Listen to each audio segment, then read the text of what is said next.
Depuis quelques jours, un nom circule avec insistance dans les discussions autour du futur sélectionneur d'Haïti, celui de Djagoba Arrasate. L'entraîneur basque, actuellement libre de tout engagement en club, serait selon plusieurs sources l'une des pistes étudiées par la fédération haïtienne pour prendre la succession sur le banc des Grenadiers.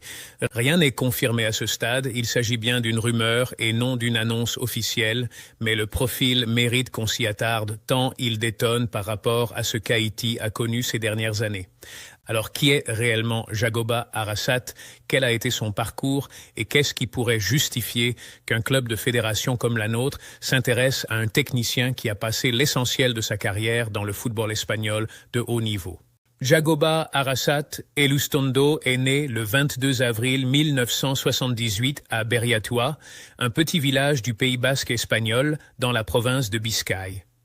Avant de devenir entraîneur, il a été joueur, mais son parcours de footballeur n'a rien d'extraordinaire et c'est important de le souligner parce que ça façonne toute sa philosophie de travail. Il n'a jamais joué en première division ni même approché le haut niveau. Formé dans les équipes de jeunes de la Real Sociedad, il ne parvient jamais à intégrer l'équipe première du club de Saint-Sébastien. Sa carrière de joueur se déroule presque intégralement dans les divisions inférieures du football basque et espagnol, entre la Segunda Division B et la Tercera Division, ce qui correspond grosso modo à des 3e et 4e divisions. Il passe par plusieurs clubs modestes, l'Aibar B où il évolue pendant 4 saisons, puis Lemona, Beasain, Elgoibar, Portugalete et enfin Amorebieta. Il met un terme à sa carrière de joueur en 2007, à seulement 29 ans, sans avoir jamais connu l'exposition médiatique ou financière des grands noms du football espagnol. C'est précisément cette absence de carrière de joueur reluisante qui rend son parcours d'entraîneur d'autant plus remarquable. Contrairement à beaucoup de techniciens qui doivent leur crédibilité initiale à leur passé de joueur professionnel, Arrasate a dû construire sa réputation uniquement par le travail de terrain, la formation et la pédagogie. Dès 2007, quelques mois après avoir raccroché les crampons, il prend en main le club de son village natal, le Berriatuco FT, qui évolue alors en 5e division espagnole. Il y reste 2 saisons avant de rejoindre Elgoibar, où il passe également 2 ans. Ce sont des débuts extrêmement modestes, loin des projecteurs, mais qui lui permettent d'apprendre le métier à la base avec des moyens limités et des joueurs amateurs ou semi-professionnels. Le tournant de sa carrière survient en 2010, quand la Real Sociedad, le club qu'il avait formé sans jamais lui donner sa chance comme joueur, lui confie les rênes de son équipe de jeunes. Il y reste 2 saisons, de 2010 à 2012, avant d'être promu adjoint de l'équipe première pour la saison 2012 à 2013. Cette progression interne typique du football basque, où la confiance et la fidélité à la maison de formation comptent énormément, va s'accélérer brutalement. À la fin de la saison 2012 à 2013, l'entraîneur en place de la Real Sociedad, Philippe Montagnier, quitte le club pour rejoindre le Stade Rennais avec son adjoint. La direction du club basque décide alors de faire confiance en interne et nomme Djagoba Arrasate entraîneur principal de l'équipe première le 7 juin 2013. Il n'a alors aucune expérience de la Liga en tant que numéro 1 et pourtant on lui confie un club qui vient de terminer 4e du championnat et qui doit disputer les barrages de la Ligue des Champions. Le résultat dépasse toutes les attentes. Le 28 août 2013, la Real Sociedad d'Arrasate élimine l'Olympique lyonnais lors du barrage de qualification pour la Ligue des Champions, offrant au club basque une participation à la plus prestigieuse des compétitions européennes de clubs. C'est un exploit retentissant pour un entraîneur qui découvre le très haut niveau. Sa première saison à la tête de l'équipe première, cependant, s'avère plus compliquée sur le plan des résultats en championnat et après une série de mauvaises performances, il est limogé le 2 novembre 2014, remplacé par l'Écossais David Moyes. Cette expérience, bien que courte, aura marqué les esprits, notamment parce qu'elle démontre déjà 2 traits de caractère qui vont revenir tout au long de sa carrière, à savoir sa capacité à provoquer un exploit ponctuel avec un collectif organisé et sa vulnérabilité face à la pression des attentes d'un grand club une fois la lune de miel terminée.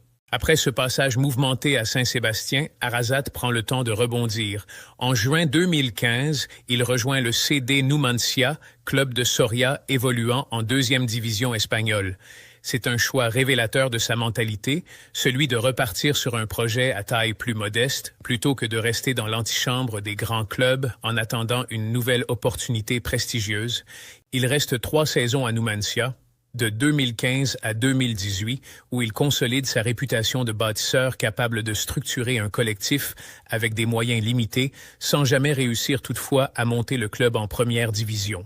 C'est ensuite au C à Osasuna que Djagoba Arrasate va connaître la période la plus longue et la plus aboutie de sa carrière. Il rejoint le club de Pampelune le 20 juin 2018, alors que celui-ci évolue en 2e division. Dès sa première saison, il réussit l'exploit de faire remonter Osasuna en Liga, en remportant le championnat de 2e division lors de la saison 2018 à 2019. Ce titre de champion de Segunda Division reste à ce jour le seul trophée collectif remporté par Arrasate dans sa carrière d'entraîneur. Mais l'essentiel de son travail à Osasuna ne se limite pas à cette montée. Il va rester 6 saisons à la tête du club navarrais, une longévité rarissime dans le football espagnol moderne, et parvenir à installer durablement l'équipe en première division alors que beaucoup la donnaient favorite à la relégation chaque année. Sous sa direction, Osasuna atteint même la finale de la Coupe du Roi lors de la saison 2022 à 2023, s'inclinant 2-1 après prolongation face au Real Madrid, après avoir éliminé sur le parcours l'Athletic Bilbao et le Séville FC. Cette finale de coupe permet également à Osasuna de disputer la Supercopa d'Espagne l'année suivante, disputée en Arabie Saoudite. Durant cette période, Osasuna obtient également une qualification pour les barrages de la Ligue Europa Conférence grâce à son classement en championnat. Ces 6 années à Osasuna représentent la preuve la plus solide du travail d'Arrasate, celle d'un entraîneur capable de construire un projet durable, de faire progresser un club de taille moyenne sans grands moyens financiers et de le hisser durablement au niveau des cadors du championnat. En juin 2024, après cette étape réussie, Arrasate décide de quitter Osasuna pour relever un nouveau défi, celui du RCD Mallorca. Il succède à Javier Aguirre, qui venait de mener le club balnéaire à une finale de Coupe du Roi avant de partir prendre en main la sélection du Mexique.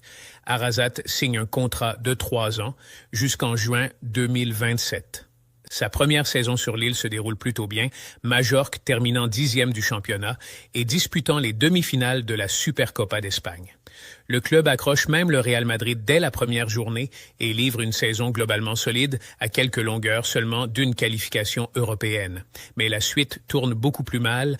Lors de sa 2e saison à la tête de Majorque, l'équipe peine à retrouver son football et sombre progressivement vers la zone de relégation. Arrasate rencontre des difficultés à imposer son style de jeu, plutôt basé sur un pressing vertical et un jeu direct sur un effectif qui avait été construit par Aguirre autour d'une défense à 5. Après une série de 3 défaites consécutives et alors que Majorque pointait à la 18e place, à un point du maintien, le club a mis fin à sa collaboration avec lui le 24 février 2026. Ce licenciement met un terme à un peu plus de 18 mois passés sur le banc balnéaire, dans ce qui restera comme l'expérience la plus difficile de sa carrière de coach. Depuis ce licenciement, Djagoba Arrasate est donc libre de tout engagement en club. C'est cette disponibilité qui alimente aujourd'hui les spéculations autour d'un possible rôle à la tête de la sélection haïtienne. Il faut noter par ailleurs qu'en parallèle de ses fonctions en club, Arrasate occupe également depuis 2024 le poste de sélectionneur de l'équipe du Pays Basque, une sélection qui n'est pas reconnue par la FIFA mais qui dispute régulièrement des matchs amicaux face à d'autres nations ou entités non affiliées, dans une tradition très ancrée dans la culture basque. Cette fonction, bien que symbolique et sans enjeu compétitif majeur, montre que le natif de Berriatua reste attaché à la dimension identitaire et sélective du football en dehors du seul cadre des clubs. Sur le plan du style de jeu, Arrasate est généralement décrit par les observateurs du football espagnol comme un entraîneur qui privilégie un football vertical, organisé et intense. Ces équipes ont souvent été reconnues pour leur solidité défensive collective et leur capacité à exploiter rapidement les transitions offensives avec un profil d'attaquant rapide et puissant. Ce n'est pas un entraîneur réputé pour un jeu de possession léché à l'espagnol façon tiki-taka, mais plutôt pour une organisation rigoureuse, un pressing coordonné et une utilisation intelligente des couloirs. Sur le plan humain, il a la réputation d'être un technicien calme et méthodique, proche de ses joueurs, qui construit son autorité davantage sur la communication et la confiance que sur la seule discipline autoritaire. C'est un profil qui tranche avec l'image de certains entraîneurs plus autoritaires ou distants et qui pourrait potentiellement bien s'accorder avec la gestion d'un groupe de sélection nationale composé de joueurs binationaux ou évoluant dans des championnats très différents les uns des autres. Il faut cependant rester lucide sur ce que représenterait ce genre de nomination si elle venait à se confirmer.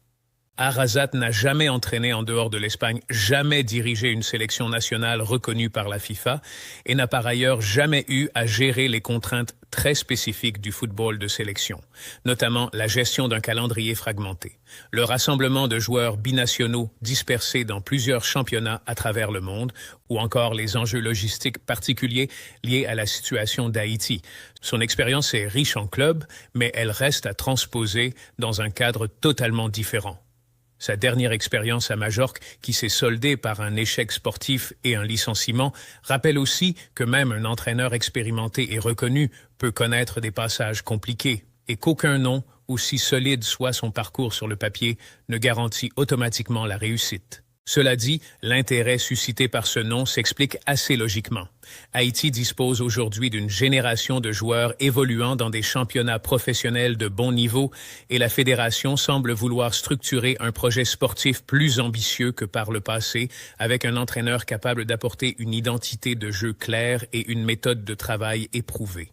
Un profil comme celui d'Arrasate, habitué à faire progresser des clubs aux moyens limités et à extraire le maximum d'un collectif organisé, pourrait sur le papier correspondre à ce type de cahier des charges. Reste à savoir si cette rumeur débouchera sur une réelle candidature, si l'entraîneur basque serait lui-même disposé à quitter le circuit des clubs espagnols pour une première expérience en sélection et surtout si la fédération haïtienne ira au bout de cette piste ou explorera d'autres options. Pour l'instant, rien n'est acté et il faudra suivre avec attention les prochaines semaines pour savoir si ce nom, aujourd'hui simplement évoqué dans les couloirs de la rumeur, se transformera en une véritable candidature officielle pour diriger les Grenadiers.